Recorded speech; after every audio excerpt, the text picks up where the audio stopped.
prefer the stillness here. I am tired of Earth, these people. I'm tired of being caught in the tangle of their lives.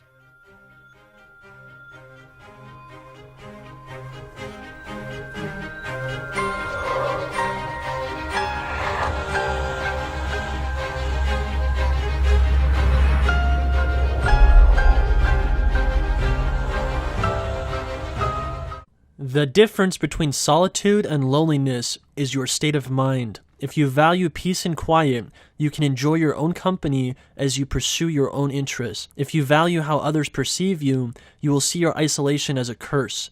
The mind determines if the isolation is a positive experience of self-reflection or if it is a damaging trial of patience and yearning for human contact. Reshaping the state of mind is the only thing that you should be focusing on if you need to leave loneliness behind and move to solitude. There are no tricks or life hacks to get over this hurdle, and you cannot face this problem on any other plane than within your mind. Working out in isolation and building your body will not bring the fulfillment it can truly offer until you deal with this. Focusing on your hobbies or expanding your mind or growing spiritually does not change the fact that the root of the problem is in your perception of reality. Whoever is delighted in solitude is either a wild beast or a god. Aristotle. The wild beasts enjoy their own company, but they can't explain why. They follow their basic feelings, and these feelings show them that they are most comfortable and productive in solitude. The gods of men found their place in solitude through rigorous introspection and determined that the tribe was only holding them back from what they truly desired. Both the wild beast and the god found peace of mind, but the foundations of the beast are weaker than the gods. Facing these ideas and honestly looking at your dependence on external validation is required for you to never be lonely again.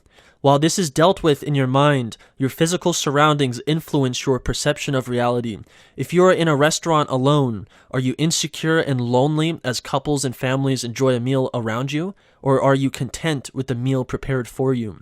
If you see a couple walking towards you on the street, do you feel pangs of jealousy at their companionship? Or are you savoring your freedom?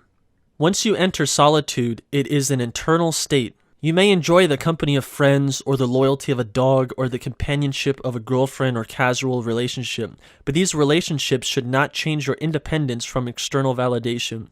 The friends will go their separate ways, the dog will die, the woman will leave or force you to leave to preserve your freedom. You cannot become dependent on these things because they are temporary, whereas your solitude is with you until your final day. The act of solitude is practiced every waking moment, no matter your surroundings. Being surrounded by people at your workplace, at your school, in your community, you are always on your own path, separate from the tribe. Solitude is not just the physical practice of isolation. It is a mental separation from what ties everyone else to the rat race. It is freeing yourself of the cycle so that you can enjoy the short amount of time you have left and to explore things at your own pace. When you begin to feel pain from your isolation, when you feel a yearning for something that you don't have, then you are lonely. Your loneliness can only be cured by another person or thing, so you are dependent on something outside of your control and require external validation. This removes all of your power because you have to play by someone else's rules and are operating within nature's boundaries.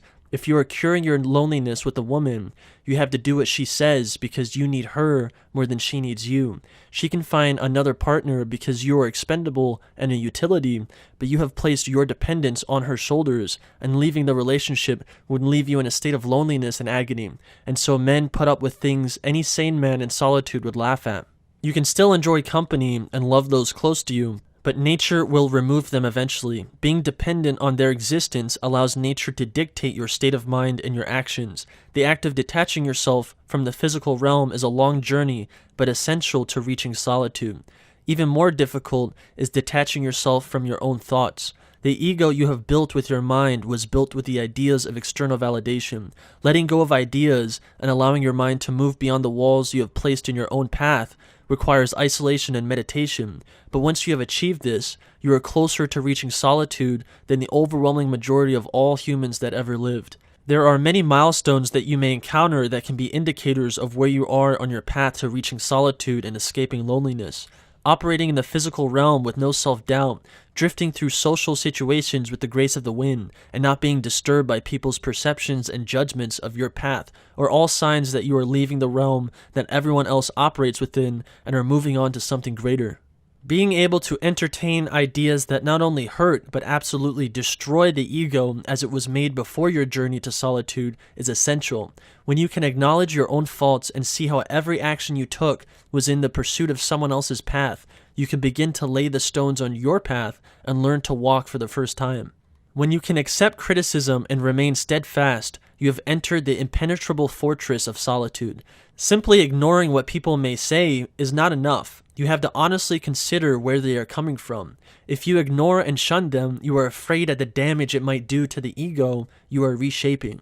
If you accept their perspective, which is tied to external validation, and compare it to your independence from their validation, it will bounce right off as you continue about your purpose. If it does not, then it just shows that you still have work to do, which is a blessing in itself. You need to constantly test your boundaries so you know that you are truly protected in your solitude. Don't feel pressured if your path takes longer than you thought. It took me a long time to overcome ideas of loneliness and to accept solitude, but yours may be longer. No matter where your path takes you, as long as you remain on the path, you can never be truly lost.